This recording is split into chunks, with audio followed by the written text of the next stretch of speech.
ಶ್ರೀಗುರುಭ್ಯೋ ನಮಃ ಹರಿ ಓಂ.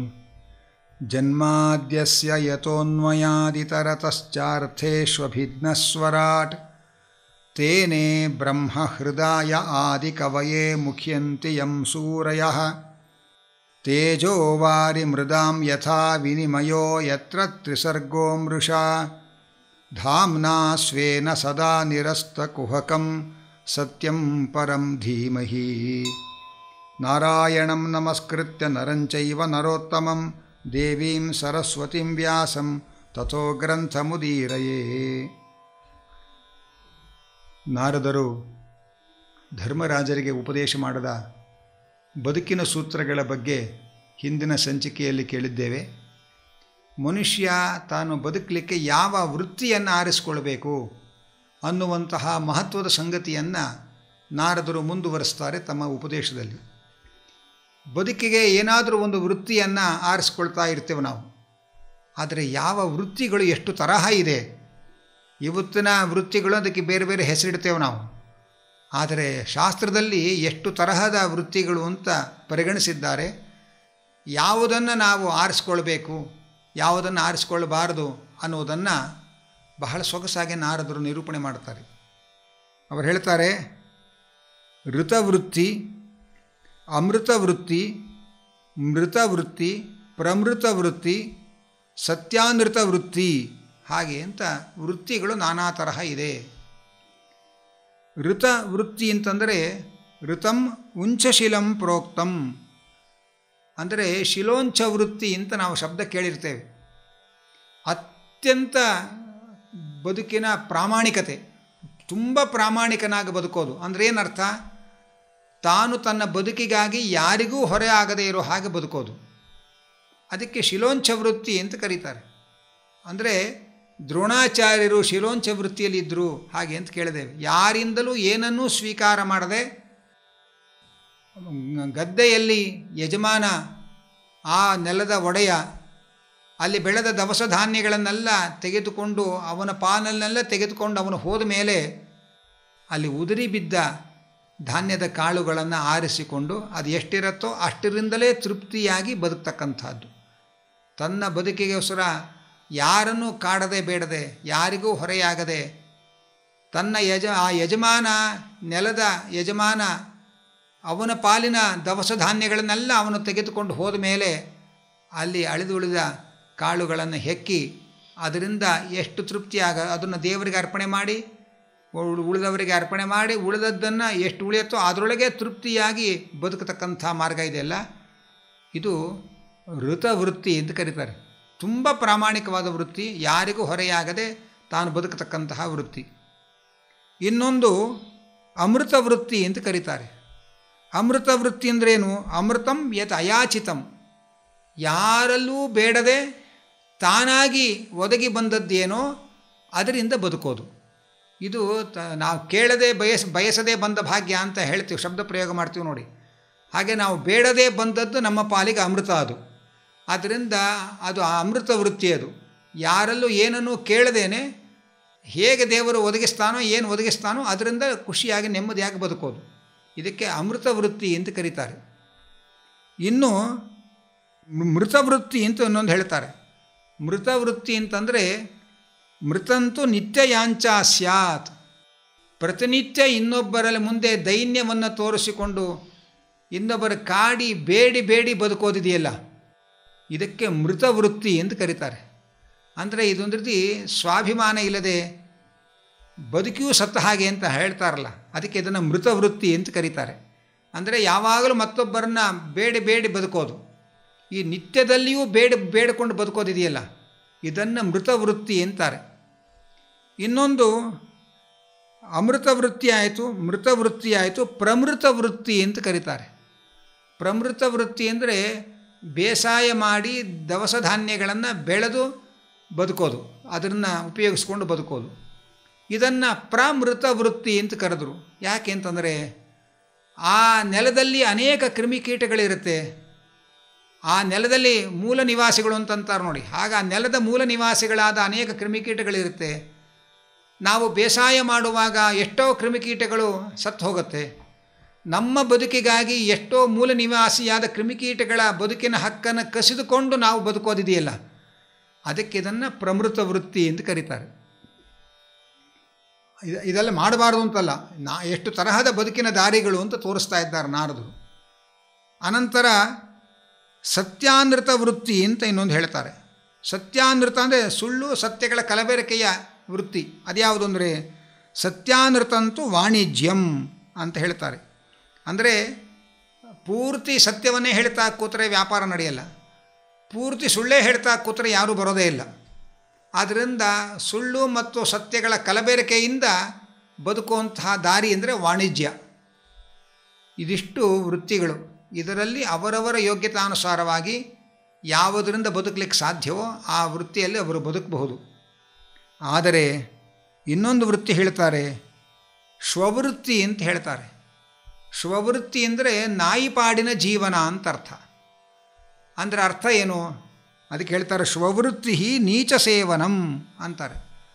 ನಮಗಿಂತ ನೀಚರಾದವರನ್ನು ಸೇವಿಸಿಕೊಂಡು ಬದುಕೋದಿದೆ, ಅವರು ಸೇವೆ ಮಾಡಿಕೊಂಡು ಬದುಕೋದಿದೆಯಲ್ಲ, ಇದಕ್ಕೆ ಸ್ವವೃತ್ತಿ ಅಂತ ಕರೀತಾರೆ.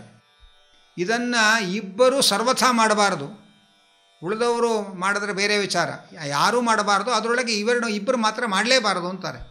ಯಾರು ಅಂದರೆ ಒಬ್ಬ ಬ್ರಾಹ್ಮಣ, ಒಬ್ಬ ಕ್ಷತ್ರಿಯನಾದ ರಾಜ. ಯಾಕೆಂದರೆ ಬ್ರಾಹ್ಮಣನಿಗೊಂದು ಜವಾಬ್ದಾರಿ ಕೊಟ್ಟಿದ್ದಾರೆ, ನಾವು ಆ ಜವಾಬ್ದಾರಿ ಕಳ್ಕೊಂಡಿದ್ದೇವೆ. ಆದ್ದರಿಂದ ಅದು ನಮಗದು ಅರ್ಥ ಆಗಲ್ಲ. ಒಬ್ಬ ಬ್ರಾಹ್ಮಣನಾದವನು ತಾನು ವೇದಶಾಸ್ತ್ರಗಳನ್ನು ಅಧ್ಯಯನ ಮಾಡಿ ತಾನು ಧರ್ಮ ಮಾರ್ಗದಲ್ಲಿ ನಡೆದುಕೊಂಡು ಸಮಾಜವನ್ನು ಧರ್ಮ ಮಾರ್ಗದಲ್ಲಿ ಮುನ್ನಡೆಸುವ ಜವಾಬ್ದಾರಿ ಬ್ರಾಹ್ಮಣನಿಗಿದೆ ಅಂತ ಶಾಸ್ತ್ರ ಹೇಳುತ್ತೆ. ಎಲ್ಲರೂ ತನ್ನ ಆಸುಪಾಸಿನವರೆಲ್ಲರೂ ಕೂಡ ಧರ್ಮ ಮಾರ್ಗದಲ್ಲಿ ನಡೆಯೋ ಹಾಗೆ ಕಾಲ ಕಾಲಕ್ಕೆ ಅವರಿಗೆ ಧರ್ಮದ ಉಪದೇಶ ಮಾಡಿ, ಅವರು ಅಧರ್ಮ ಮಾರ್ಗದಲ್ಲಿ ಹೋಗದೇ ಇರೋ ಹಾಗೆ ಅವರಿಗೆ ತಿಳುವಳಿಕೆ ಕೊಟ್ಟು ಅವರನ್ನೆಲ್ಲ ಸರಿದಾರಿಗೆ ಕರೆದುಕೊಂಡು ಒಂದು ಸಂಸ್ಕಾರ ಸಂಪನ್ನವಾದ ಸಮಾಜವನ್ನು ನಿರ್ಮಾಣ ಮಾಡೋ ಮೂಲಕ ಅವನು ದೇಶಕ್ಕೆ ತನ್ನ ಸೇವೆ ಮಾಡಬೇಕು. ಇದು ಬ್ರಾಹ್ಮಣನ ಕರ್ತವ್ಯ ಅಂತ ಶಾಸ್ತ್ರ ಹೇಳಿರ್ತಕ್ಕಂಥದ್ದು. ಅದು ದೇಶ ಸೇವೆ ಬೇರೆಯಲ್ಲ, ದೇಶದೊಳಗಿರುವ ಈಶ ಸೇವೆ ಬೇರೆ ಅಲ್ಲ. ದೇಶನೂ ಈಶ ಎರಡು ಸೇರ್ಕೊಂಡಿದೆ ಒಳಗೆ, ದೇಶದಲ್ಲಿ ಈಶನೂ ಸೇರ್ಕೊಂಡಿದ್ದಾನೆ. ಆದ್ದರಿಂದ ಭಗವಂತನ ಸೇವೆ ರಾಷ್ಟ್ರ ಸೇವೆ, ರಾಷ್ಟ್ರ ಸೇವೆಯೇ ಭಗವಂತನ ಸೇವೆ. ಆದ್ದರಿಂದ ಇವನು ಮಾಡಬೇಕಾದದ್ದು ಏನು ಅಂದರೆ ತನ್ನ ಆಸುಪಾಸಿನ ಪ್ರಜೆಗಳಿಗೆ ಸತ್ಸಂಸ್ಕಾರವನ್ನು ಕೊಟ್ಟು ತಾನು ವಿಶೇಷವಾಗಿ ಶಾಸ್ತ್ರಗಳನ್ನೆಲ್ಲ ಅಧ್ಯಯನ ಮಾಡಿ ತಿಳುವಳಿಕೆ ಪಡೆದುಕೊಂಡು ಎಲ್ಲರನ್ನೂ ಕೂಡ ಧರ್ಮ ಮಾರ್ಗದಲ್ಲಿ ಮುನ್ನಡೆಸುವ ಜವಾಬ್ದಾರಿ ಬ್ರಾಹ್ಮಣನಿಗಿದೆ. ಹಾಗೆ ಒಳ್ಳೆಯ ಸಂಸ್ಕಾರ ಸಂಪನ್ನರಾದ ಪ್ರಜೆಯ ಸಮಾಜವನ್ನು ನಿರ್ಮಾಣ ಮಾಡುವ ಮೂಲಕ ಅವನು ರಾಷ್ಟ್ರ ಸೇವೆಯನ್ನು, ಆ ಮೂಲಕ ಭಗವಂತನ ಸೇವೆಯನ್ನು ಮಾಡಬೇಕವನು. ಇದು ಶಾಸ್ತ್ರ ಕೊಟ್ಟಿರುವ ಜವಾಬ್ದಾರಿ. ಆ ಎಲ್ಲ ವೇದಶಾಸ್ತ್ರಗಳನ್ನು ಅಧ್ಯಯನ ಮಾಡಿ ಅವನು ಜ್ಞಾನ ಗಳಿಸ್ಕೋಬೇಕಾದ್ರಿಂದ ಆ ಎಲ್ಲ ವೇದಶಾಸ್ತ್ರಗಳ ಅಭಿಮಾನಿ ದೇವತೆಗಳು ಅವನ ಅಧ್ಯಯನದ ಮೂಲಕ ಅವನ ದೇಹದೊಳಗೆ ಸನ್ನಿಹಿತರಾಗಿರ್ತಾರೆ. ಸರ್ವ ವೇದಮಯೋ ವಿಪ್ರಹ ಅಂತಾರೆ. ಅಂದರೆ ಎಲ್ಲ ವೇದಶಾಸ್ತ್ರಗಳನ್ನು ಅವನು ಅಧ್ಯಯನ ಮಾಡಿದ್ರೆ ಸುಮ್ಮನೆ ಅಧ್ಯಯನ ಮಾಡೋದಲ್ಲ, ಆ ಅಧ್ಯಯನ ಮಾಡಿದ ವೇದಶಾಸ್ತ್ರಗಳ ಅಭಿಮಾನಿ ದೇವತೆಗಳೆಲ್ಲ ಅವನ ದೇಹದೊಳಗೆ ಬಂದು ಕೂತ್ಕೊಳ್ತಾರೆ. ಅದರಿಂದ ವಿಶೇಷವಾದ ದೇವತಾ ಸನ್ನಿಧಾನ ಅವನಲ್ಲಿ ಸೇರಿಕೊಳ್ಳುತ್ತೆ. ಆ ದೇವತೆಗಳ ಸನ್ನಿಧಾನಕ್ಕೆ ಪಾತ್ರನಾದ ಬ್ರಾಹ್ಮಣ ಅವನು ತನಗಿಂತ ಕೆಳಗಿನವರ ಸೇವೆ ಮಾಡಿಕೊಂಡು ತಾನು ಬದುಕಬಾರದು. ಯಾಕೆಂದರೆ ತನ್ನೊಳಗಿರುವ ದೈವತ್ವದ ಒಂದು ಸನ್ನಿಧಾನಕ್ಕೆ ಅದು ಅಪಚಾರವಾಗತ್ತೆ. ಆದ್ದರಿಂದ ತಾನು ತನಗಿಂತ ಹಿರಿಯರ ಸೇವೆ ಮಾಡಿಕೊಂಡು ಬದುಕಬೇಕು. ತನಗಿಂತ ದೊಡ್ಡ ಜ್ಞಾನಿಗಳ ಸೇವೆ, ತನಗಿಂತ ದೊಡ್ಡ ಭಗವದ್ಭಕ್ತರ ಸೇವೆ ಮಾಡಿಕೊಂಡು ಬದುಕಬೇಕು ಅವನು. ಯಾಕೆಂದರೆ ಅವನಿಗೆ ಈ ಜವಾಬ್ದಾರಿ ಇದೆ. ಆದ್ದರಿಂದ ಅವನು ಈ ಎಚ್ಚರಿಕೆಯಿಂದ ಇರಬೇಕು. ಇನ್ನೊಬ್ಬ ಕ್ಷತ್ರಿಯ ರಾಜ, ಕ್ಷತ್ರಿಯ ಅಂದರೆ ದೇಶವನ್ನು ಆಳುವ ದೊರೆ, ಅವನಲ್ಲಿ ಸರ್ವ ದೇವಮಯೋ ನೃಪಃ. ರಾಜ ಆಳೋದು ಅಂತಂದರೆ ರಾಜನಿಗೆ ಇಡೀ ದೇಶವನ್ನು ಆಳುವ ಶಕ್ತಿ ಬರೋದು ಹೇಗೆ ಅಂದರೆ ಎಲ್ಲ ದೇವತೆಗಳು ಮತ್ತು ಭಗವಂತ, ವಿಶೇಷವಾಗಿ ಭಗವಂತನ ಸನ್ನಿಧಾನ ಮತ್ತು ಎಲ್ಲ ದೇವತೆಗಳು ಅವನೊಳಗೆ ನಿಂತುಕೊಂಡು ಅವನ ಮೂಲಕ ದೇಶವನ್ನು ರಕ್ಷಣೆ ಮಾಡ್ತಾ ಇರ್ತಾರೆ ಅಂತ ಶಾಸ್ತ್ರ ಹೇಳುತ್ತೆ. ಆದ್ದರಿಂದ ರಾಜ ಅಂತಂದರೆ ಎಲ್ಲ ದೇವತೆಗಳ ಸನ್ನಿಧಾನ. ರಾಜನ ಆಜ್ಞೆಯನ್ನು ಮೀರಬಾರ್ದು, ರಾಜಾಜ್ಞೆಯನ್ನು ಎಲ್ಲರೂ ಪಾಲಿಸಬೇಕು ಅಂತೆಲ್ಲ ನಾವು ಕೇಳ್ತೇವೆ. ಅದೇನೋ ಒಬ್ಬನ ಸರ್ವಾಧಿಕಾರ ಧೋರಣೆ ಅದು, ಅದಕ್ಕೆ ನಾವ್ಯಾಕೆ ತಲೆಬಾಗಬೇಕು ಅಂತ ಈ ತರಹದ ಚಿಂತನೆಗಳನ್ನು ಅಪಕ್ವ ಬುದ್ಧಿಯವರು ನಮ್ಮ ತಲೆಗೆ ತುಂಬುತ್ತಾರೆ. ಆದರೆ ಶಾಸ್ತ್ರ ಹಾಗೆ ಹೇಳಲ್ಲ. ದೇಶವನ್ನು ಆಳುವ ಸಾಮರ್ಥ್ಯ ಅವನಿಗೆ ಬರಬೇಕಾಗಿದ್ದರೆ ಆ ಕ್ಷತ್ರಿಯನೊಳಗೆ ದೇವತೆಗಳೆಲ್ಲ ಸೇರಿರ್ತಾರೆ. ದೇವತಾ ಶಕ್ತಿ ಅವನಲ್ಲಿ ಸನ್ನಿಹಿತವಾಗಿ ದೇಶ ರಕ್ಷಣೆಯ ಗುರುತರವಾದ ಹೊಣೆಗಾರಿಕೆಯನ್ನು ನಿಭಾಯಿಸುವಂತಹ ಸಾಮರ್ಥ್ಯವನ್ನು ಆ ಕ್ಷತ್ರಿಯ ರಾಜನಿಗೆ ದೇವತೆಗಳು ಕೊಡ್ತಾರೆ. ಆದ್ದರಿಂದ ಎಲ್ಲ ದೇವತೆಗಳ ಸನ್ನಿಧಾನಕ್ಕೆ ಪಾತ್ರನಾದ ರಾಜ ಅವನು ತನಗಿಂತ ಅತ್ಯಂತ ಅಯೋಗ್ಯರಾದವರ ಸೇವೆ ಮಾಡಿಕೊಂಡು ಬದುಕುವಂಥ ದಾರಿಗೆ ಇಳಿಬಾರ್ದು. ಅವನು ಜ್ಞಾನದ ಮೂಲಕ, ಜ್ಞಾನ ಧರ್ಮಗಳ ಉಪದೇಶಗಳ ಮೂಲಕ, ಆಚರಣೆಗಳ ಮೂಲಕ ಸಮಾಜವನ್ನು ನಿರ್ಮಾಣ ಮಾಡಬೇಕಾದ ಹೊಣೆ ಹೊತ್ತ ವಿಪ್ರ ತನಗಿಂತ ಅಯೋಗ್ಯರಾದವರ ಸೇವೆ ಮಾಡಿಕೊಂಡು ಬದುಕುವಂತಹ ನೀಚ ಮಾರ್ಗಕ್ಕೆ ತಾನು ಇಳಿಬಾರ್ದು. ಹಾಗೆ ದೇಶವನ್ನು ಆಳಬೇಕಾದ ರಾಜ ಎಲ್ಲ ದೇವತೆಗಳ ಸನ್ನಿಧಾನ ಅವನಲ್ಲಿ ಇರೋದರಿಂದ ಅವನು ಅತ್ಯಂತ ತನಗಿಂತ ಅಯೋಗ್ಯರಾದವರ ಸೇವೆ ಮಾಡ್ಕೊಂಡು ಬದುಕುವಂತಹ ಹೀನ ಬಾಳನ್ನು ಅವನು ನಡೆಸಬಾರದು. ಈ ಎಚ್ಚರಿಕೆ ಯಾವಾಗಲೂ ಇರಬೇಕು ಅನ್ನುವಂಥ ಮಾತನ್ನು ನಾರದರು ಇಲ್ಲಿ ಹೇಳ್ತಾ ಇದ್ದಾರೆ. ಹೀಗೆ ಎಷ್ಟು ತರಹದ ವೃತ್ತಿ ಅಂದರೆ ನಮಗೆ ನೌಕರಿ ಅಂತ ನಮ್ಮ ತಲೆಯಲ್ಲಿ ಅಷ್ಟೇ ಕೂತ್ಕೊಂಡಿದೆ. ಆದರೆ ಬದುಕಿನ ದಾರಿಗಳು ಎಷ್ಟು ತರಹದ ಬದುಕಿನ ದಾರಿಗಳಿದೆ. ಅದರಲ್ಲಿ ಅಲ್ಲಿ ಋತವೃತ್ತಿ, ಅನಂತರ ಅಮೃತ ವೃತ್ತಿ, ಮೃತವೃತ್ತಿ, ಪ್ರಮೃತ ವೃತ್ತಿ, ಸತ್ಯಾನೃತ ವೃತ್ತಿ, ಇಲ್ಲಿ ತನಕ ಅವರವರ ಯೋಗ್ಯತೆಗೆ ಅನುಸಾರವಾಗಿ ಅವರವರು ಈ ರೀತಿಯಲ್ಲಿ ಬದುಕು ನಡೆಸಬಹುದು ಅವರು. ಆದರೆ ಯಾವತ್ತೂ ಕೂಡ ಅತ್ಯಂತ ಅಯೋಗ್ಯರ ಸೇವೆ ಮಾಡಿಕೊಂಡು ಬದುಕೋ ತರಹ, ಅವರ ಅಡಿಯಾಳಾಗಿ ಬದುಕೋ ತರಹದ ವೃತ್ತಿ ಯಾವತ್ತೂ ಸಲ್ಲದು ಅನ್ನುವಂಥ ಒಂದು ಎಚ್ಚರಿಕೆಯನ್ನು ನಾರದರು ತಿಳಿಸಿಕೊಡ್ತಾ ಇದ್ದಾರೆ ಧರ್ಮರಾಜರಿಗೆ ಅನ್ನುವ ಅಂಶವನ್ನು ನಾವಿಲ್ಲಿ ಗಮನಿಸಬೇಕು. ಅದರ ನಂತರ ಸ್ತ್ರೀ ಧರ್ಮದ ಬಗ್ಗೆ ಮಾಹಿತಿ ಹೇಳಬೇಕು ಅಂತ ಧರ್ಮರಾಜ ಕೇಳ್ತಾನೆ. ಸ್ತ್ರೀ ಧರ್ಮದ ಬಗ್ಗೆ ನಾರದರು ವಿಶೇಷ ಉಪದೇಶ ಮಾಡ್ತಾರೆ. ಬಹಳ ರೋಚಕವಾದ ರೀತಿಯಲ್ಲಿ ಕೆಲವೇ ಶ್ಲೋಕಗಳಲ್ಲಿ ನಾರದರಲ್ಲಿ ಉಪದೇಶ ಮಾಡ್ತಾರೆ. ಸ್ತ್ರೀಣಾಂತು ಪತಿದೇವಾನಾಂ ತಚ್ಛುಶ್ರೂಷ ಅನುಕೂಲತಾ ತದ್ಬಂಧುಷು ಅನುವೃತ್ತಿಶ್ಚ ನಿತ್ಯಂ ತದ್ವ್ರತಧಾರಣಂ. ಸ್ತ್ರೀಯರು ಗಂಡನೇ ದೇವರು ಅಂತ ಭಾವಿಸಬೇಕು ಅಂತ ಶಾಸ್ತ್ರ ಹೇಳ್ತಾ ಇಲ್ಲ. ಇದು ಮೊದಲು ತಿಳ್ಕೊಳ್ಬೇಕು. ತಂದೆ ತಾಯಿಗಳೇ ದೇವರು ಅಂತ ನಾವು ಮಾತು ಕೇಳ್ತಾ ಇರ್ತೇವೆ. ಇದರ ಅರ್ಥ ದೇವರನ್ನು, ಗಂಡನ ಒಳಗೆ ದೇವರನ್ನು ಕಂಡು ದೇವರ ಸೇವೆ ಮಾಡಬೇಕು. ತಂದೆ ತಾಯಿಗಳ ಒಳಗೆ ದೇವರ ಸನ್ನಿಧಾನವನ್ನು ಚಿಂತನೆ ಮಾಡಿ ತಂದೆ ತಾಯಿಗಳ ಸೇವೆ ಮಾಡಿ ಅವರೊಳಗಿರುವ ದೇವರ ಸೇವೆ ಅಂತ ಅರ್ಪಣೆ ಮಾಡಬೇಕು ಅಂತ ಅರ್ಥ. ದೇವರು ಅನ್ನೋ ಶಬ್ದಕ್ಕೆ ಪೂಜ್ಯರು ಅಂತ ಒಂದು ಅರ್ಥ ಇದೆ. ಆ ಪ್ರಕಾರ ಇಟ್ಕೊಂಡೆ ತಂದೆ ತಾಯಿಗಳು ಪೂಜ್ಯರು, ಗಂಡ ಪೂಜ್ಯ ಅಂತ ಅರ್ಥ. ಅದಕ್ಕಿಂತ ಮುಖ್ಯವಾದ ಅರ್ಥ ನನ್ನ ಪತಿಯೊಳಗಿರುವ ಭಗವಂತ ನನಗೆ ಈ ಮೂಲಕ ನನ್ನ ಸೇವೆಯನ್ನು ತಗೊಳ್ತಾ ಇದ್ದಾನೆ ಅಂತ ತಿಳ್ಕೊಳ್ಬೇಕು. ಮಕ್ಕಳು ತಂದೆ ತಾಯಿ ನಾವು ದೇವರ ಸೇವೆ ಮಾಡಬೇಕು. ಆದರೆ ದೇವರು ನಮಗೆ ನೇರವಾಗಿ ಸಿಗಲ್ಲ. ಅದರಿಂದ ಅನೇಕ ಮಾಧ್ಯಮಗಳ ಮೂಲಕ ನಾವು ದೇವರ ಸಂಪರ್ಕವನ್ನು ಸಾಧಿಸಬೇಕು. ಅದಕ್ಕೆ ಮಕ್ಕಳಿಗೆ ತಂದೆ ತಾಯಿಗಳು ಒಂದು ದೇವರನ್ನು ಆರಾಧನೆ ಮಾಡಲಿಕ್ಕೆ ಒಂದು ಮಾಧ್ಯಮ. ತಂದೆ ತಾಯಿಗಳಿಗೆ ಹಿತವಾಗಿ ನಡೆದುಕೊಂಡು ಅವರೊಳಗಿರುವ ಭಗವಂತ ಮೆಚ್ಚಲಿ ಅಂತ ನಾವು ಸೇವೆ ಮಾಡಿದರೆ ಅದು ಭಗವಂತ ನನಗೆ, ನಾವು ತಂದೆ ತಾಯಿಗಳನ್ನುವ ಮಾಧ್ಯಮದ ಮೂಲಕ ಭಗವಂತನ ಸೇವೆ ಮಾಡಿದ ಹಾಗೆ ಗೃಹಿಣಿಯಾದವರಿಗೆ ಭಗವಂತನ ಸೇವೆ ಮಾಡಲಿಕ್ಕೆ ಪತಿ ಮಾಧ್ಯಮ. ಆದ್ದರಿಂದ ಅವರು ಏನು ಭಗವಂತನ ಸೇವೆ ಮಾಡೋದು ಅಂದರೆ ಪತಿಯ ಮೂಲಕ ಭಗವಂತನ ಸೇವೆ ಮಾಡೋದು. ಸುಮ್ಮನೆ ಒಂದು ಲೋಕಾರೂಢಿಯಲ್ಲಿ ಹೇಳೋ ಮಾತು ಒಂದು ನಾವು ಗಮನಿಸೋಣ. ಮನೆ ಒಳಗೆ ಗೃಹಿಣಿ ಆದವರಿಗೆ ಬಹಳ ಬೆಳಗಿನ ಹೊತ್ತು ಬಹಳ ತರಾತುರಿ ಇರುತ್ತೆ. ಯಾಕೆಂದರೆ ಕೆಲಸಕ್ಕೆ ಹೋಗೋ ಗಂಡಸರು, ಅನಂತರ ಸ್ಕೂಲಿಗೆ ಶಾಲೆಗೆ ಹೋಗೋ ಮಕ್ಕಳುಗಳು, ಅವರಿಗೆಲ್ಲ ಹೊಟ್ಟೆಗೆ ಹಾಕಿ ಮಾಡಿ ಸರಿಪಡಿಸಿ ಅವರನ್ನೆಲ್ಲ ಕಳುಹಿಸಿಕೊಡ್ಬೇಕು. ಆಮೇಲೆ ಇವರು ಪೂಜೆ ಪುನಸ್ಕಾರಕ್ಕೆ ಟೈಮ್ ಸಿಗೋದು.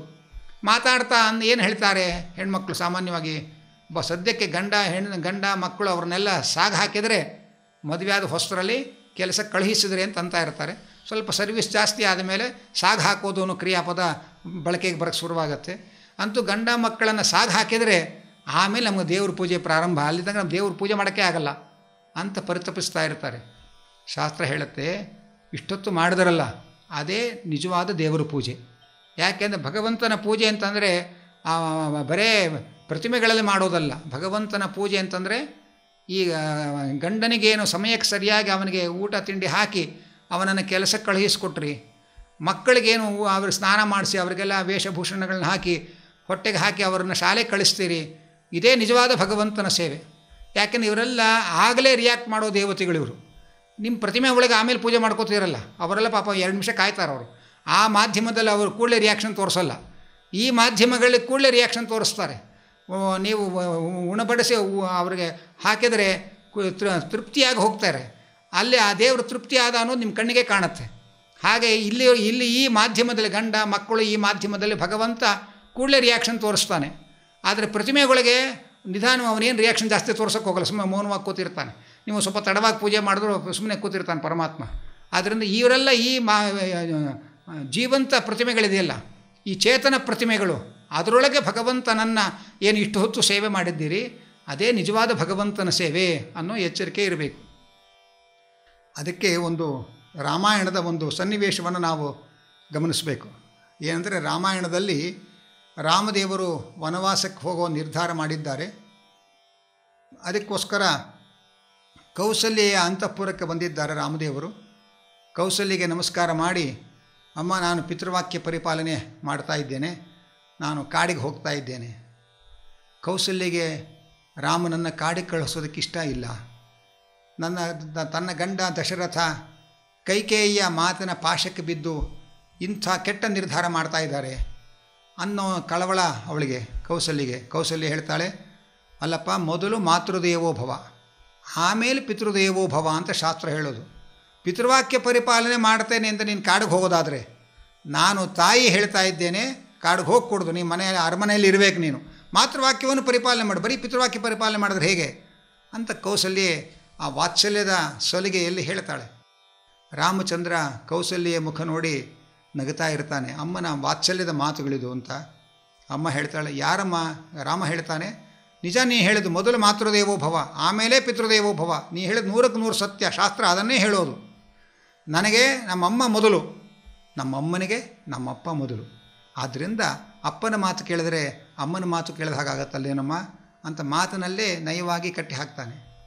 ಆವಾಗ ಕೌಸಲ್ಯ ಹೇಳ್ತಾಳೆ, ಯೋಚನೆ ಮಾಡ್ತಾಳೆ, ಇವನನ್ನು ಯಾಕೋ ಬದಲಾಯಿಸೋಕ್ಕಾಗಲ್ಲ ಅಂತ ಅನ್ನಿಸ್ತು. ಒಂದು ಕೆಲಸ ಮಾಡು, ಹಾಗಾದರೆ ನೀನು ಕಾಡಿಗೆ ಹೋಗ್ತೀಯಲ್ಲ, ನಾನು ನಿನ್ನ ಜೊತೆಗೆ ಕಾಡಿಗೆ ಬಂದುಬಿಡ್ತೇನೆ, ನಿನ್ನ ಜೊತೆಗೆ ಇರ್ತೇನೆ ನಾನು, ಹಾಗೆ ಅಂತ ಹೇಳ್ತಾಳೆ. ಆಗ ರಾಮ ಹೇಳೋ ಮಾತು, ಮನುಸ್ಮೃತಿಯನ್ನು ರಾಮ ಕೊಟೇಶನ್ ಕೊಟ್ಟು ಅಮ್ಮನಿಗೆ ಉಪದೇಶ ಮಾಡ್ತಾನೆ. ರಾಮ ಹೇಳ್ತಾನೆ, ನೋಡಮ್ಮ, ನೀನು ನನಗೆ ತಾಯಿ ಆಗೋ ಮುಂಚೆ ದಶರಥನ ಹೆಂಡತಿ ನೀನು, ಆದರೆ ಮೊದಲು ಹೆಂಡತಿಯ ಧರ್ಮ ಪರಿಪಾಲನೆ ಮಾಡಬೇಕು, ಆಮೇಲೆ ಮಾತೃಧರ್ಮ ಪರಿಪಾಲನೆ ಮಾಡಬೇಕಾಗಿರೋದು. ಆದರೆ ನನ್ನ ತಾಯಿ ಆಗೋ ಮುಂಚೆ ನೀನು ದಶರಥನ ಹೆಂಡತಿ ಆದ್ದರಿಂದ ನೀನು ದಶರಥನ ಹೆಂಡತಿಯಾಗಿ ನಿನ್ನ ಕರ್ತವ್ಯ ಏನೋ ಅದನ್ನು ಮೊದಲು ಮಾಡಬೇಕು, ಆಮೇಲೆ ಮಕ್ಕಳ ವಿಚಾರ. ಆದ್ದರಿಂದ ನೀನು ಹೆಂಡತಿ ಸತೀ ಧರ್ಮ ನೀನು ಅನುಷ್ಠಾನ ಮಾಡು, ಸತೀ ಧರ್ಮ ಅನುಷ್ಠಾನ ಮಾಡಿದ ಮೇಲೆ ಮಾತೃಧರ್ಮ ವಿಚಾರ. ಆದ್ದರಿಂದ ನಾನು ಪಿತೃಧರ್ಮವನ್ನು ಅನುಷ್ಠಾನ ಮಾಡ್ತೇನೆ ಹಾಗೆ ಅಂಥೇಳಿ ರಾಮಚಂದ್ರ ಹೇಳ್ತಾನೆ.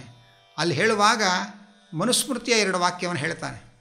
ಬಹಳ ಸೊಗಸಾಗಿದೆ ಅದರೊಳಗೆ. ಏನಂತಂದರೆ, ಒಬ್ಬಳು ಬೇಕಾದಷ್ಟು ವ್ರತಾನುಷ್ಠಾನಗಳನ್ನು ಮಾಡಿದ್ದಾಳೆ, ಬೇಕಾದಷ್ಟು ಪೂಜೆ ಪುನಸ್ಕಾರಗಳನ್ನು ಮಾಡಿದ್ದಾಳೆ, ಆದರೆ ಪತಿ ಶುಶ್ರೂಷೆ ಮಾತ್ರ ಮಾಡೇ ಇಲ್ಲ. ಅವಳಿಗೆ ಈ ಆರ್ಭಟದಲ್ಲಿ ಪತಿ ಶುಶ್ರೂಷೆ ಪುರುಸೊತ್ತೆ ಆಗಿಲ್ಲ ಅವಳಿಗೆ. ಆದರೆ ಇಷ್ಟೆಲ್ಲ ಅವಳು ಬೇಕಾದಷ್ಟು ಆಚರಣೆಗಳ ಮಾಡಿದ್ರೂ ಕೂಡ ಪತಿ ಶುಶ್ರೂಷೆ ಮಾಡದೇ ಇರತಕ್ಕಂತಹ ಅವಳು ಸದ್ಗತಿಯನ್ನು ಹೊಂದೋದಿಲ್ಲ. ಇನ್ನೊಬ್ಬಳಿಗೆ ಯಾವ ವ್ರತ ಅನುಷ್ಠಾನಗಳು, ಬೇರೆ ಬೇರೆ ಆಚರಣೆಗಳು, ಧಾರ್ಮಿಕ ಆರಾಧನೆಗಳು ಇದ್ಯಾವುದೂ ಮಾಡಿಲ್ಲ ಅವಳು, ಆದರೆ ಗಂಡನಲ್ಲಿ ದೇವರನ್ನು ಕಂಡು ಚೆನ್ನಾಗಿ ಏಕಾಗ್ರ ಚಿತ್ತದಿಂದ ಪತಿ ಶುಶ್ರೂಷೆ ಮಾಡಿದ್ದಾಳೆ. ದೇವರು ಅವಳಿಗೆ ವಿಮಾನವನ್ನು ತಂದು ಸ್ವರ್ಗಕ್ಕೆ ಹತ್ತಿಸ್ತಾನೆ. ಯಾಕೆಂದರೆ ಅದು ಅವಳ ಕರ್ತವ್ಯ. ಗೃಹಿಣಿಗೆ ಪತಿ ಶುಶ್ರೂಷೆ ಕರ್ತವ್ಯ. ಅದನ್ನು ಬಿಟ್ಟು ಇನ್ನು ಏನೇನೋ ಮಾಡಿದರೆ ಅದು ಅವಳ ಕರ್ತವ್ಯ ಮಾಡಿದಾಗಲ್ಲ ಅನ್ನುವಂಥ ಮಾತನ್ನು ರಾಮದೇವರು ಹೇಳಿ, ಕೌಸಲ್ಯನ ದಶರಥನ ಸೇವೆಗೆ ನೀನು ಇಲ್ಲಿರಬೇಕು, ನಾನು ಅಪ್ಪನ ಮಾತಿನಂತೆ ಕಾಡಿಗೆ ಹೋಗ್ತೇನೆ ಅಂತ ಒಪ್ಪಿಸ್ತಕ್ಕಂತಹ ಒಂದು ಮಾತು ಬರುತ್ತಿಲ್ಲಿ. ಇದೇ ಸಂದರ್ಭದಲ್ಲಿ ಮಹಾಭಾರತದ ಒಂದು ಘಟನೆಯನ್ನು ನೆನಪಿಸಿಕೊಳ್ಳಬೇಕು. ಮಹಾಭಾರತದಲ್ಲಿ ಹೇಳ್ತಾರೆ, ಒಂದು ಸುಂದರವಾದ ಒಂದು ಪ್ರಸಂಗ. ಒಮ್ಮೆ ಪಾರ್ವತೀ ದೇವಿ ಹತ್ರ ನಮ್ಮ ರುದ್ರದೇವರು, ಇವತ್ತು ನೀನು ಪ್ರವಚನ ಮಾಡಬೇಕು, ನಾನು ಕೇಳಬೇಕು ಅಂತ ಸುಮ್ಮನಾಡ್ತಾರೆ, ಹಠ ಹಿಡಿತಾರೆ. ಹೆಣ್ಮಕ್ಕಳಿಗೆ ನೀವು ವೇದಿಕೆ ಕೊಡಲ್ಲ, ಬರೀ ಗಂಡಸರೇ ಪ್ರವಚನ ಮಾಡ್ತಾರೆ ಅಂತ ಯಾರು ಹೆಣ್ಮಕ್ಳು ನೊಂದುಕೊಂಡಿದ್ದರೆ ಈ ಕಥೆ ಕೇಳಿ ಖುಷಿಯಾಗತ್ತೆ ಅವ್ರಿಗೆ. ರುದ್ರದೇವರು ಪಾರ್ವತಿ ಹೇಳ್ತಾಳೆ, ಅಮ್ಮ ಪಾರ್ವತಿ, ನೀನು ಇವತ್ತು ಪ್ರವಚನ ಮಾಡಬೇಕು, ನಾನು ಕೇಳಬೇಕು. ಪಾರ್ವತಿ ಬಹಳ ಸಂಕೋಚ ಆಗತ್ತೆ. ನೀವು ದೊಡ್ಡ ಜ್ಞಾನಿಗಳು, ನಿಮ್ಮ ಮುಂದೆ ಕೂತ್ಕೊಂಡು ನಾನೇನು ಪ್ರವಚನ ಮಾಡೋದು, ಇನ್ನೇನಾದರೂ ಕೆಲಸ ಹೇಳಿ ಬೇಕಾದರೆ ಮಾಡ್ತೇನೆ ಹಾಗೆ ಅಂತ ಹೇಳ್ತಾಳೆ. ಆಗ ರುದ್ರದೇವರು ಹೇಳ್ತಾರೆ, ಗಂಡನಾಗಿ ನಾನು ಆಜ್ಞೆ ಮಾಡ್ತಾ ಇದ್ದೇನೆ, ನೀನು ಪ್ರವಚನ ಮಾಡಲೇಬೇಕು ಇವತ್ತು ಹಾಗೆ ಅಂತ. ಗಂಡನ ಆಜ್ಞೆ ಪರಿಪಾಲಿಸುವಂಥ ಕೆಟ್ಟ ಕಾಲದ ಹೆಣ್ಮಗಳು ಪಾಪ ಪಾರ್ವತೀ ದೇವಿ. ಹಾಗಾಗಿ ಪಾರ್ವತಿ ಏನು ಹೀಗೆ ಆಜ್ಞೆ ಮಾಡ್ತಾ ಇದ್ದಾರಲ್ಲ ಅಂತ ಅನ್ನಿಸ್ತು. ಆಗ ಬೇರೆ ಬೇರೆ ನದಿಯ ಅಭಿಮಾನಿ ದೇವತೆಗಳನ್ನೆಲ್ಲ ನೆನೆಸ್ಕೊಳ್ತಾಳೆ. ಗಂಗಾ, ಗೋದಾವರಿ, ಕಾವೇರಿ, ಕಪಿಲ ಎಲ್ಲ ನದಿ ದೇವತೆಗಳನ್ನು ಸ್ಮರಣೆ ಮಾಡಿಕೊಳ್ತಾಳೆ. ಎಲ್ಲ ನದಿ ದೇವತೆಗಳು ಬರ್ತಾರೆ, ಏನಮ್ಮ ನಮ್ಮನ್ನೆಲ್ಲ ಸ್ಮರಣೆ ಮಾಡ್ಕೊಂಡಲ್ಲಿ ಏನು ಸಮಾಚಾರ? ಪಾರ್ವತಿ ಹೇಳ್ತಾಳೆ, ಯಾಕೋ ನಮ್ಮ ಯಜಮಾನರು ಇವತ್ತು ಒಂದು ವಿಚಿತ್ರವಾದ ಹಠಕ್ಕೆ ಬಿದ್ದಿದ್ದಾರೆ. ಅವರು ಹೇಳ್ತಾ ಇದ್ದಾರೆ ನಾನು ಪ್ರವಚನ ಮಾಡಬೇಕಂತೆ, ಅವ್ರು ಕೇಳ್ತಾ ಕೂತ್ಕೋಬೇಕಂತೆ, ಅದಕ್ಕೋಸ್ಕರ ನಿಮ್ಮ ಜೊತೆ ಸ್ವಲ್ಪ ಡಿಸ್ಕಸ್ ಮಾಡಿ ಸಬ್ಜೆಕ್ಟ್ನ ನಾನು ಏನು ಹೇಳಬೇಕು ಅಂತ ವಿಚಾರ ಮಾಡೋಣ ಅಂತ ನಿಮ್ಮನ್ನೆಲ್ಲ ಕರೆದೆ ಅಂತ ಪಾರ್ವತಿ ದೇವಿ ಹೇಳ್ತಾಳೆ. ಅದಕ್ಕೆ ಆ ನದಿ ದೇವತೆಗಳೆಲ್ಲ ಹೇಳ್ತಾರೆ, ಅಲ್ಲಮ್ಮ ನಾವೆಲ್ಲ ಭಜನಾ ಮಂಡಳಿಗೆ ಹೋದರೆ ಮತಿ ಪ್ರೇರಿಸುವಳ ಪಾರ್ವತಿ ದೇವಿ ಅಂತ ಹಾಡ್ತೇವೆ, ನಿಮಗೆ ನಾವೇನು ಹೆಮ್ಮ ಹೇಳ್ಕೊಡೋದು? ನೀವು ಪ್ರವಚನ ಮಾಡಿದ್ರೆ ನಾವೆಲ್ಲ ವಿಶೇಷವಾದ ಸಂಖ್ಯೆ ಒಳಗೆ ಕೇಳ್ತಾ ಕೂತ್ಕೊಂಡು ಖುಷಿ ಪಡ್ತೇವೆ ಹಾಗೆ ಅಂತಂತಾರೆ. ರುದ್ರದೇವರು ಸುಮ್ಮನೆ ಪ್ರವಚನ ಮಾಡು ಅಂತ ಹೇಳಿಲ್ಲ, ಸಬ್ಜೆಕ್ಟ್ ಕೊಟ್ಟಿದ್ದಾರೆ. ಸ್ತ್ರೀ ಧರ್ಮದ ಬಗ್ಗೆ ಪ್ರವಚನ ಮಾಡಬೇಕು ಅಂತ ಹೇಳಿದ್ದಾರಂತೆ. ಯಾಕೆಂದರೆ ಗಂಡಸರು ಸ್ತ್ರೀ ಧರ್ಮದ ಬಗ್ಗೆ ಹೇಳ್ತಾ ಕೂತ್ರೆ ಹೆಂಗಸ್ರಿಗೆ ಏನು ಅನಿಸುತ್ತೆ, ಆರಾಮಾಗಿ ಕೂತಿರ್ತಾರೆ, ಇವ್ರಿಗೇನು ಹೇಳೋಕ್ಕೆ ಕಷ್ಟ, ಮನೇಲಿ ಮಾಡಲಿಕ್ಕೆ ಗೊತ್ತಾಗತ್ತೆ ಅಂತ ಹೆಣ್ಮಕ್ಳು ಗೊಣಗುವಂಥ ಸಂದರ್ಭ ಇರುತ್ತೆ. ಅದಕ್ಕೆ ಪಾರ್ವತಿ ಕೈಯಲ್ಲೇ ಸ್ತ್ರೀ ಧರ್ಮ ಹೇಳಿಸ್ಬಿಟ್ರೆ ಅವರವರು ಒಂದೇ ಜಾತಿಯವರಾದ್ದರಿಂದ ಹೆಣ್ಣುಗಳು ಆದ್ದರಿಂದ ಸ್ವಲ್ಪ ಬೇಗ ಪ್ರಭಾವಕಾರಿಯಾಗತ್ತೆ ಅಂತ ರುದ್ರದೇವರ ಆಲೋಚನೆ. ಅದಕ್ಕೆ ಪಾರ್ವತಿ ದೇವಿ ಕೊನೆಗೆ ರುದ್ರದೇವರ ಆ ಒಂದು ಪ್ರೀತಿಯ ಆಗ್ರಹಕ್ಕೆ ಒಳಗಾಗಿ ಸ್ತ್ರೀ ಧರ್ಮದ ಬಗ್ಗೆ ಪ್ರವಚನ ಮಾಡ್ತಾಳೆ. ಇದು ಮಹಾಭಾರತದಲ್ಲಿ ಒಂದು 250 ಶ್ಲೋಕ ಇರೋವಂಥ ಒಂದು ಅಧ್ಯಾಯ. ಇದು ಆ ಸ್ತ್ರೀ ಧರ್ಮ ಹೇಳುವ ಮುಂಚೆ ಒಂದು ಸೂಕ್ಷ್ಮವಾದ 1 ನಿಮಿಷದ ಕಥೆ ಹೇಳ್ತಾಳೆ. ಈ ಕಥೆಯನ್ನು ಯಾರು ಅರ್ಥ ಮಾಡ್ಕೊಳ್ತಾರೆ ಅವರು ಮುಂದಿನ ಸ್ತ್ರೀ ಧರ್ಮವನ್ನು ಕೇಳಿದರೆ ಉಪಯೋಗ ಆಗತ್ತೆ ಅಂತ ಹೇಳ್ತಾರೆ. ಏನು ಅಂತಂದರೆ, ಒಬ್ಬ ಧಾರ್ಮಿಕ ಪುರುಷ, ಅವನಿಗೆ 2 ಹೆಂಡತಿಯರು, 2 ಒಳ್ಳೆಯ ಧಾರ್ಮಿಕರು, ಆದರೆ 2 ಅನುಸರಿಸಿಕೊಂಡ ಧರ್ಮ ಮಾರ್ಗಗಳು ಮಾತ್ರ ಬೇರೆ ಬೇರೆ. ಒಬ್ಬಳು, ಅವಳಿಗೆ ತೀರ್ಥ ಕ್ಷೇತ್ರ ಯಾತ್ರೆಯ ಒಂದು ಹುಚ್ಚು. ಹಾಗಾಗಿ ಇವತ್ತೊಂದು ಬದರಿ ಸಮಾರಾಧನೆ ಆಯಿತು ಅಂದರೆ ರಾತ್ರಿಗೆ ಇನ್ನೊಂದು ಊರಿಗೆ ಪ್ರಯಾಣ. ಅವಳು ನೋಡದೇ ಇರೋ ತೀರ್ಥಕ್ಷೇತ್ರಗಳೇ ಇಲ್ಲ, ಅಷ್ಟು ತೀರ್ಥಕ್ಷೇತ್ರ ಯಾತ್ರೆ ಮಾಡಿ ಮಾಡಿ ಮಾಡಿ ಮಾಡಿ ಅದರೊಳಗೆ ಮುಳುಗಿ ಹೋಗಿದ್ದಾಳೆ, ಅಂಥ ಧಾರ್ಮಿಕಳವಳು.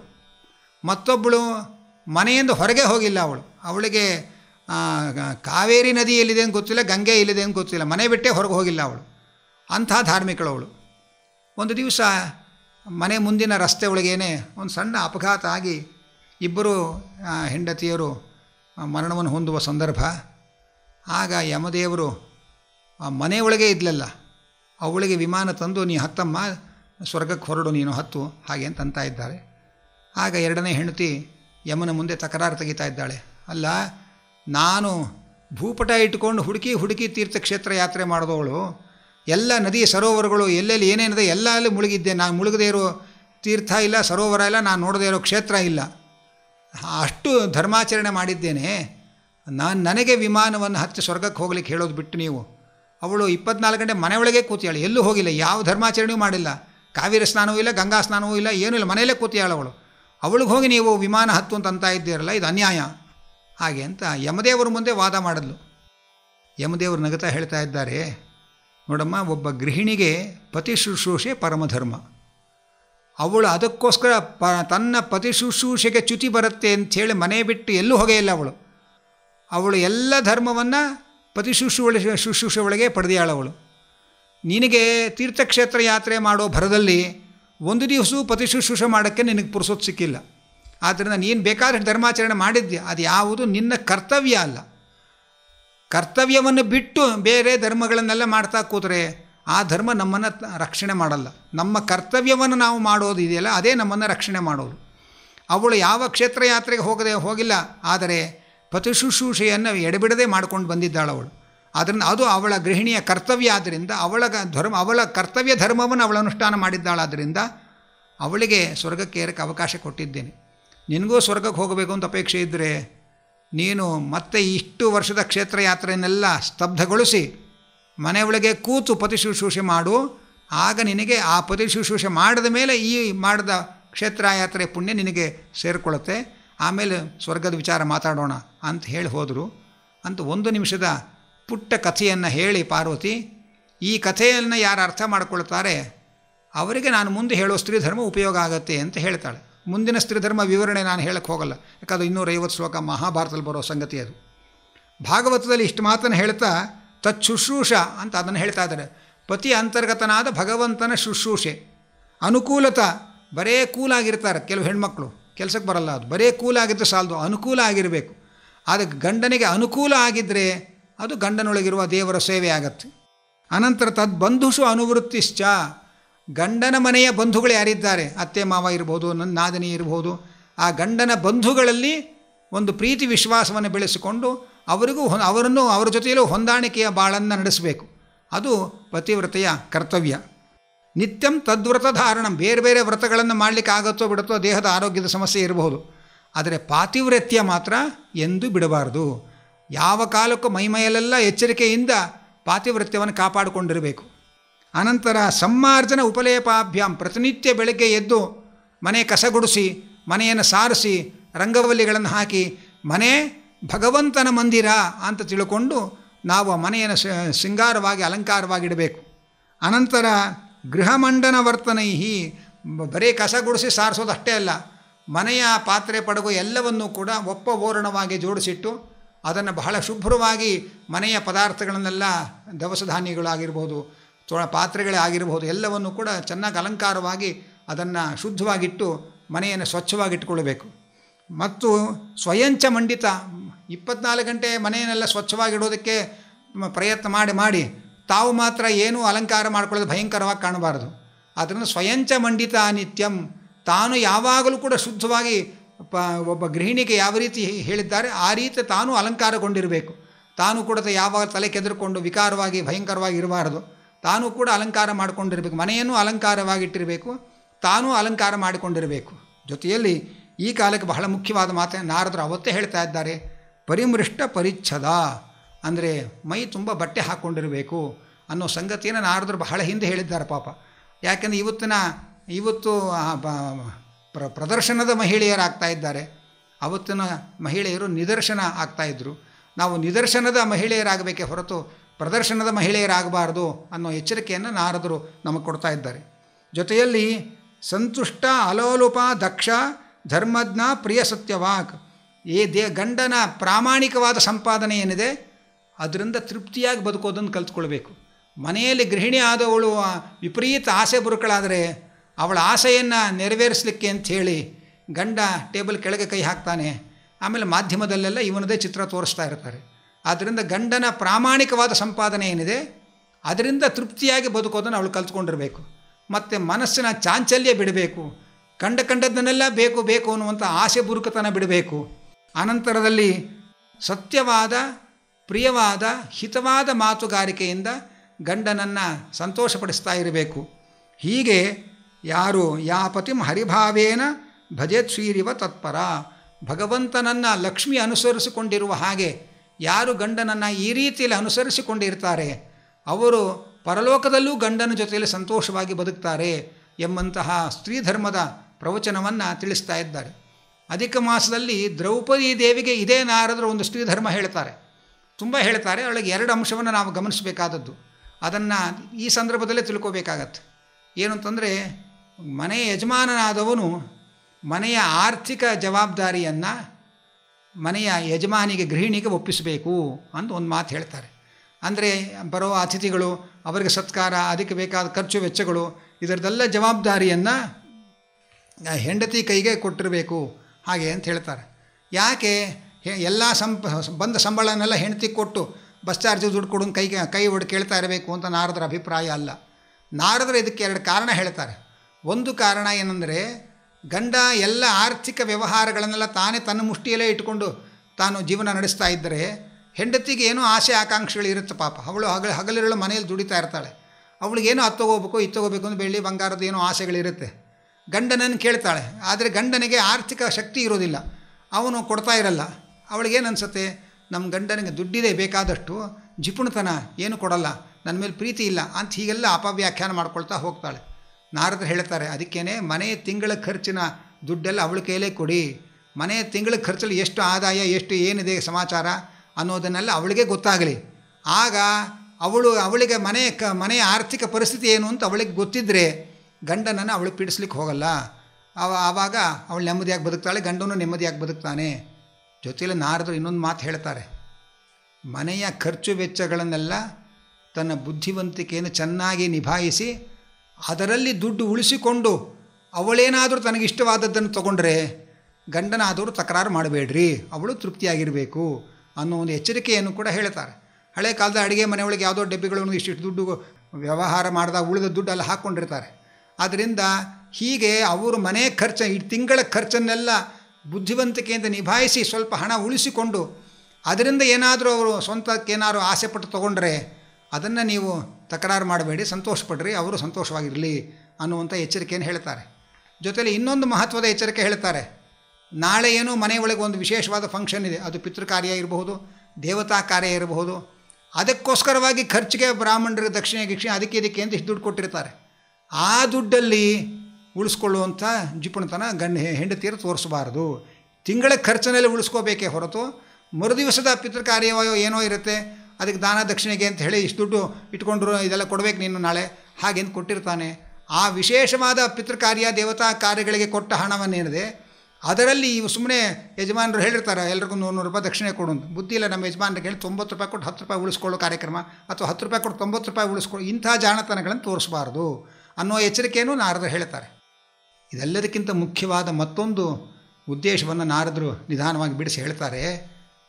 ಏಕೆಲ್ಲ ಮುಖ್ಯವಾಗಿ ಇನ್ನೊಂದು ಏನು ಅಂತಂದರೆ, ಹೆಣ್ಮಕ್ಕಳು ಏನೂ ಕೆಲಸ ಇಲ್ಲದೆ ಸುಮ್ಮನೆ ಮನೇಲಿ ಕೂತ್ರೆ ಮನಸ್ಸಿನಲ್ಲಿ ಕೆಟ್ಟ ಕೆಟ್ಟ ಆಲೋಚನೆಗಳು ಬರೋಕ್ಕೆ ಅವಕಾಶ ಆಗುತ್ತೆ. ಅದಕ್ಕೆ ಮನಸ್ಸನ್ನು ಯಾವಾಗಲೂ ಕೂಡ ಅದು ಎಂಗೇಜ್ ಆಗಿರಬೇಕು ಮನಸ್ಸು ಅಂತ ಹೇಳ್ತಾರೆ ನೋಡಿ. ಹಾಗೆ ಇವತ್ತು ನಾಳೆಗೆ ಅಡುಗೆಗೇನು ನಾಡದಿಗೇನು ಸಮಾಚಾರ, ಈ ರೀತಿ ಮನಸ್ಸು ಯಾವಾಗಲೂ ಎಂಗೇಜ್ ಆಗಿರಬೇಕು.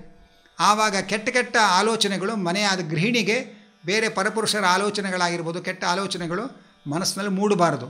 ಅದಕ್ಕೆ ಮನಸ್ಸನ್ನು ಯಾವಾಗಲೂ ಎಂಗೇಜ್ ಆಗಿಡಬೇಕಾಗಿದ್ದರೆ ಮನೆ ಜವಾಬ್ದಾರಿ ಅವಳ ಕೈ ಕೊಟ್ಟಿರಬೇಕು ಅಂತ ಇನ್ನೊಂದು ಮಹತ್ವದ ಕಾರಣವನ್ನು ನಾರದರು ಹೇಳ್ತಾರೆ. ಇದರ ಜೊತೆಯಲ್ಲಿ ಹೆಣ್ಮಕ್ಳಿಗೊಂದು ಕಿವಿ ಮಾತು ಹೇಳ್ತಾರೆ ನಾರದರು. ಏನು ಅಂದರೆ, ನೋಡಿ, ನೀವು ನಿಮ್ಮ ಗಂಡನ ಮನೆಯೊಳಗೆ ನೀವು ಸಂತೋಷವಾಗಿರಬೇಕಾಗಿದ್ದರೆ ನಿಮ್ಮ ತವರು ಮನೆಯವರೆಲ್ಲ ಬಂದು ಗಂಡನ ಮನೆಯಲ್ಲಿ ಅಧಿಕಾರ ನಡೆಸೋಕ್ಕೆ ಅವಕಾಶ ಮಾಡಿಕೊಡಬೇಡಿ. ಅವರು ಅತಿಥಿಗಳಾಗಿ ಬಂದು ಹೋಗಬೇಕೇ ಹೊರತು ಆ ಗಂಡನ ಮನೆಯವರನ್ನೆಲ್ಲ ಮೂಲೆ ಗುಂಪು ಮಾಡಿ ಹೆಂಡತಿ ತವರು ಮನೆಯವರೇ ಬಂದು ಅವರೇ ಆಡಳಿತ ಆಕ್ರಮಣ ನಡೆಸ್ತಾ ಕೂತ್ರೆ ನೀವು ಗಂಡನ ಮನೆಯೊಳಗೆ ಸಂತೋಷವಾಗಿರೋಕ್ಕಾಗಲ್ಲ. ಆದ್ದರಿಂದ ತವರು ಮನೆಯವರು ವಿಶೇಷ ಸಂದರ್ಭಗಳಲ್ಲಿ ಆಹ್ವಾನಿತರಾಗಿ ಬಂದು ಹೋಗೋ ಥರ ಇರಬೇಕೆ ಹೊರತು ಅವರು ಬಂದು ಇಲ್ಲಿ ತಮ್ಮ ದೌಲತ್ತು ನಡೆಸೋಕ್ಕೆ ಅವಕಾಶ ಮಾಡಿಕೊಡಬೇಡಿ, ನಿಮ್ಮ ಜೀವನ ಹಾಳಾಗತ್ತೆ ಅನ್ನೋ ಎಚ್ಚರಿಕೆಯ ಕಿವಿ ಮಾತನ್ನು ಕೂಡ ದ್ರೌಪದಿಗೆ ಈ ಉಪದೇಶದ ಅವಶ್ಯಕತೆ ಇಲ್ಲ, ಆದರೆ ಎಲ್ಲ ಬೇರೆ ಹೆಣ್ಮಕ್ಕಳಿಗೆಲ್ಲ ಇದರ ಅವಶ್ಯಕತೆ ಇದೆ. ಅದಕ್ಕೆ ನಾರದು ಇಂಥ ಒಂದು ಸೂಕ್ಷ್ಮವಾದ ಎಚ್ಚರಿಕೆಯನ್ನು ಕೊಡ್ತಾ ಇದ್ದಾರೆ. ಇವತ್ತು ನಾವು ನೋಡ್ತೇವೆ ಹೆಣ್ಮಕ್ಕಳೆಲ್ಲ ಗಂಡನಿಗೆ ಗೊತ್ತಾಗದೆ ಚೀಟಿ ವ್ಯವಹಾರಗಳು ಮಾಡಿಕೊಂಡು ಅದನ್ನು ನಿಭಾಯಿಸಲಿಕ್ಕಾಗದೆ ಕೊನೆಗೆ ಆತ್ಮಹತ್ಯೆ ಮಾಡಿಕೊಳ್ಳುವಂಥ ಘಟನೆಗಳನ್ನೆಲ್ಲ ನಾವು ಕೇಳ್ತಾ ಇರ್ತೇವೆ. ಅದಕ್ಕೆ ಚೀಟಿ ಅಂತ ಯಾಕೆ ಹೆಸರು ಅಂದರೆ ಅವಳಿಗಿರೋದೇ ಚೀಟು, ಅದಕ್ಕೆ ಚೀಟಿ ಅಂತ ಕರೆಯುವ ವ್ಯವಹಾರ ಅದು. ಆದ್ದರಿಂದ ಹೆಣ್ಮಕ್ಕಳು ಗಂಡನ ಸಂಪಾದನೆ ಅದರೊಳಗೆ ತೃಪ್ತಿಯಾಗಿ ಮಕ್ಕಳಿಗೆಲ್ಲ ಸಂಸ್ಕಾರ ಕೊಟ್ಟು ನೋಡ್ಕೊಳ್ತಕ್ಕಂಥ ದೊಡ್ಡ ಗುರುತರ ಹೊಣೆಗಾರಿಕೆ ಗೃಹಿಣಿ ಆದವಳಿಗಿದೆ. ಆದ್ದರಿಂದ ಆ ಮೂಲಕ ಅವಳು ಭಗವಂತನ ಸೇವೆ ಮಾಡಿಕೊಂಡು ನೆಮ್ಮದಿಯಾಗಿ ಬದುಕಬೇಕು ಎಂಬಂತಹ ವಿಶೇಷವಾದ ಎಚ್ಚರಿಕೆಯನ್ನು ನಾರದರು ಹೇಳ್ತಾ ಇದ್ದಾರೆ ಎಂಬಲಿಗೆ ಇವತ್ತಿನ ಸಂಚಿಕೆಯನ್ನು ಭಗವಂತನಲ್ಲಿ ಅರ್ಪಣೆ ಮಾಡ್ತಾ ಇದ್ದೇನೆ. ಕೃಷ್ಣಾರ್ಪಣಮಸ್ತು. ಈ ಸಂಚಿಕೆಯ ಪ್ರಾಯೋಜಕರು ಶ್ರೀ ಎನ್ ಗುರುಪ್ರಸಾದ್ ಮತ್ತು ಶ್ರೀಮತಿ ಚಂದ್ರಿಕಾ ಪ್ರಸಾದ್ ಅವರು. ಇವರಿಗೆ ಭಗವಂತ ಉತ್ತರೋತ್ತರ ಶ್ರೇಯಸ್ಸನ್ನು ಉಂಟು ಮಾಡಲಿ ಅಂತ ಪ್ರಾರ್ಥನೆ ಮಾಡ್ತಾ ಈ ಸಂಚಿಕೆಯನ್ನು ಭಗವಂತನಲ್ಲಿ ಅರ್ಪಣೆ ಮಾಡ್ತಾ ಇದ್ದೇವೆ. ಶ್ರೀಕೃಷ್ಣಾರ್ಪಣಮಸ್ತು.